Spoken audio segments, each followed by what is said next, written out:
5 సంవత్సరాల పరిపాలన, ఒక దుర్మార్గమైన పరిపాలన.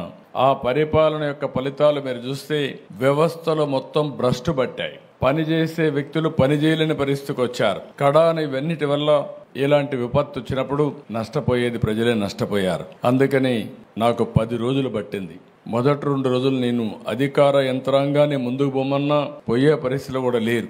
అక్కడి నుంచి నేను అక్కడే ఉండి కడాన మీరు ఒకసారి చూస్తే బుడమేరులో దగ్గర 5 రోజులు రామానాయుడు అక్కడే ఉండి గండ్లు పూడ్చే పరిస్థితి వచ్చారు. ఆ గండ్లు పూడ్చారు కాబట్టి విజయవాడకు వచ్చే నీళ్లు ఆగే పరిస్థితి వచ్చింది. 2 మార్గాలు. ఒకటి, సిటీలో ఉండే నీరు బయట పంపించాలి, పైన వచ్చే నీరు ఆపాలి. పైన నీరు ఆపాలంటే గండ్లన్నీ పూడ్చాలి. గండ్లు పూడ్చాలంటే వాతావరణం సహకరించలేదు, వర్షాలు పడ్డాయి. ఆ గట్టంతా కూడా ఎక్కడికక్కడ దిగబడే పరిస్థితి ఉంది. దాంట్లో మళ్ళా ఒక లారీయో ఒక ట్రాక్టరో తీసుకపోతే ఒక ప్రొక్లైన్ తీసుకపోతే అది కూడా కూరకపోయే పరిస్థితి వచ్చింది. అయినా ఎక్కడికక్కడ మళ్ళీ దాన్ని లాక్కుంటూ మళ్ళీ పెద్ద బోల్డర్లు తీసుకొచ్చి ఓసారి ప్రవాహానికి అడ్డుగా కట్టాలంటే మట్టేస్తే కొట్టుకొని పోతుంది, ఇసుకేస్తే కొట్టుకొని పోతుంది.